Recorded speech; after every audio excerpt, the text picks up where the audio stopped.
Good day, everyone. So for today's discussion for this video, I will be presenting about our world regions.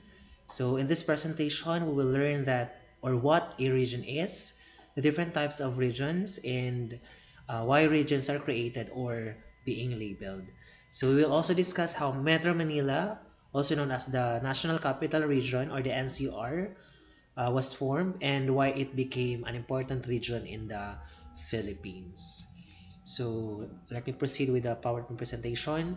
So here is the objectives for this lesson. We will define what is a region and identify the types of regions. So explain why regions are created and how they relate to globalization. And the last learning outcomes for this lesson is to describe how Metro Manila was formed and its role in globalization. So let's proceed with the definition of a region. So a region is an area where places share common or share similar characteristics. So may pare-pareho silang characteristics. So these similarities can include, so pwede si landforms or the physical forms such as the mountains, the rivers, uh, or cultural form such as language or languages, the traditions and religion, and also the characteristics of a region is the government or the political, uh, such as yung boundaries or the government boundaries. So region help people group places that are similar, making it easier to study, to understand, and manage different parts of the world. So in globalization, regions helps countries to connect with other parts of the world or to other people. Kagaya, yun na nga, kagaya ng globalization, sa globalization, we can connect one region to another region or one country to another country. For example, so regions with strong industries or ports can trade goods with other countries. Kagaya ng mga ini-import sa ating mga products from other countries or from other region. So, the types of regions are the following. We have physical region, the cultural region, and the political region. So, each type of region plays a role in globalization. Physical regions affects farming, for example, mining, and natural resources. So, these are based on natural features. Like yung nasabi ko kanina, farming, mining, di ba? Mountains, rivers, and the climate. So those are the physical regions from the type of the region. So we have also cultural regions which influence traditions, food, and languages that are shared across countries, or may mga natutunan tayo mga languages from other countries, di ba? So that is cultural region. Dapat doon lang sa region na yun yung languages, but natatransfer siya into other countries because also of globalization. The third one is the political regions, which helps countries cooperate through agreements. So may mga agreements ang country or between each countries. So trade partnerships and organization. So these are based on government boundaries such as provinces or the cities or countries that are have agreement to each other. For the reasons why our regions are created or labeled, here are the following reasons. First is make studying geography very easy or easier. So, mas madali ma papag-aralan yung geography kapag meron ng specific region kasi doon mo na makikita yung characteristics ng mga region. Organize places properly. So, dapat organize yung mga places. May capital, may city, and may mga other communities doon sa region. Helps governments manage areas. So, mas madali sa government. Siyempre, kapag may leader ka doon sa isang region, mas madali mong mamamanage yung isang region. So, mas maging maayos o magkakaroon ng kaayusan yung isang region or yung isang lugar. So, support planning and development. So, kung may mga project, di ba, doon mo ibabato sa mga undeveloped places. So understand similarities and differences. So regions are created to organize large areas and improve the development of that specific region. So kung i-relate natin sa globalization, regions help support economic growth by allowing easier transportation. 'Di ba? Mas madali yung transportation, magkakaroon tayo ng mas madali or mabilis na transportation, magkakaroon ng kalakalan or trade, and magkakaroon ng maayos na communication. So these are organized regions help countries compete in the global market. So those are the reasons why regions are created or being or labeled. So next one, we have the overview of regions in the Philippines. So as you can see here, we have a picture of the map of the Philippines or the country. So the Philippines is divided into administrative regions. So each regions includes provinces, cities, and municipalities. So example of which are National Capital Region, which is the capital of the Philippines. We have Region 3, for example, that is Central Luzon. And then we have Region 4A, which is Calabar Zone. So, yun na nga. Each region includes provinces, cities, and municipalities.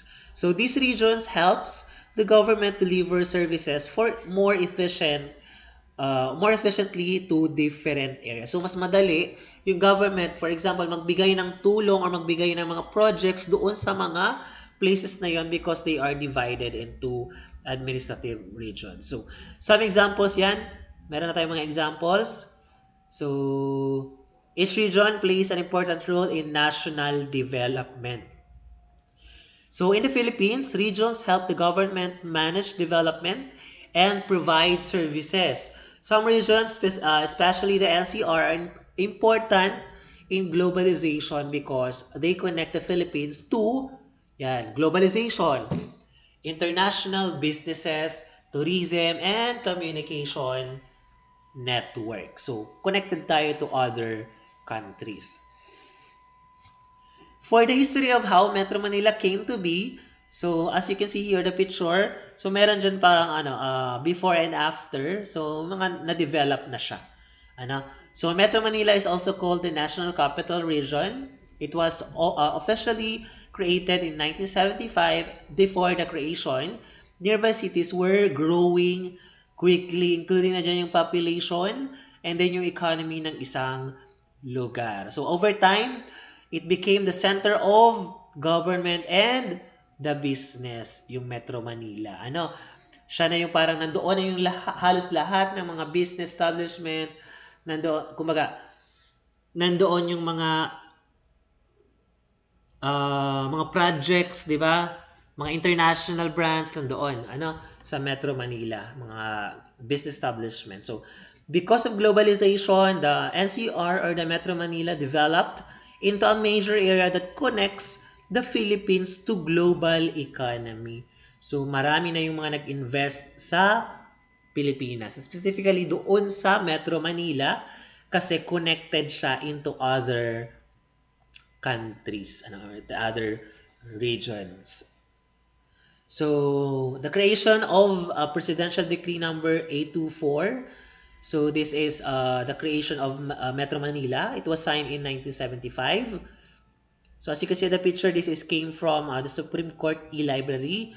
So, it combined nearby cities and municipalities into one region, created a unified system of management. So, this made easier for businesses to grow, attract investments, and connect with international companies. So, yan.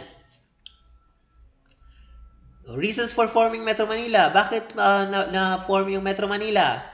So, Metro Manila was formed because of the following. Yan, rapid population, mas mabilis mabilis kasi yung paglaki ng populasyon doon sa Metro Manila. Urban expansion, need to better planning, so improvement transportation, and support trade and businesses. So, with globalization kasi, more businesses and industries develop in Metro Manila. Halos baga nandoon yung mga nagtatarikang mga building, mga businesses, di ba? So it became a place where people could find jobs and companies could connect with international markets. So cities were growing quickly and needed better planning. So yan, connected halos lahat mga country sa Metro Manila. Ano, specifically sa Metro Manila. For the cities included in Metro Manila, so there are 16 cities and one municipality in Metro Manila. May isa lang dyan na hindi city. That is Pateros. Ano, that is Pateros. So, yan. Manila, Quezon City, Caloocan, Las Piñas, Makati City, Malabon City, Mandaluyong, Marikina, Muntinlupa, Navotas, Parañaque, Pasay, Pasig, San Juan, Taguig, and Valenzuela City. So 16 cities and there is one municipality in Metro Manila. So yan, sabi na nga natin paulit-ulit. So Metro Manila includes many cities that play important role in globalization. So halimbawa, 'di ba si Taguig and Makati, these are the cities in Metro Manila that are known for business centers which or where international companies operate, ano? Or example, si Pasay is an important city because it has airports and major tourist areas that connect the Philippines to the other countries. 'Di ba yung NAIA, 'di ba, nasa Pasay City siya, which connects to other countries. Oh, I think hanggang dyan lang yung lesson. Summary, so a region, tandaan, a region is an area with shared characteristics. Regions helps also organize places and support development, and globalization connects regions around the world. While Metro Manila was created in 1975 to manage urban growth, and today Metro Manila is a key region in global trade and communication. But there are some cities outside the Metro Manila that are also uh, helping to grow the economy of one place. Kagaya ng Cebu City, di ba? So, ano na rin siya, parang na-develop na rin siya and connected to other countries. Lalong-lalo na kung yung mga lugar is, or mga provinces is, merong mga tourist spots na pinupuntahan ng mga foreigner. So, globalization connects regions around the world through, tandaan natin, through trade, through technology, and through communication. So that is the connection of those regions in globalization. So here is the reference for this lesson, for this video. So I think that's all for my presentation for this afternoon about the world regions. Thank you for your attention and listening. I hope that you're doing well. If you have any questions or clarification, you can message me on our group chat. Ano? So thank you very much, and then please wait for the next topic. I will be also uploading the next topic next week. Ano? So next week. So thank you very much and have a nice day.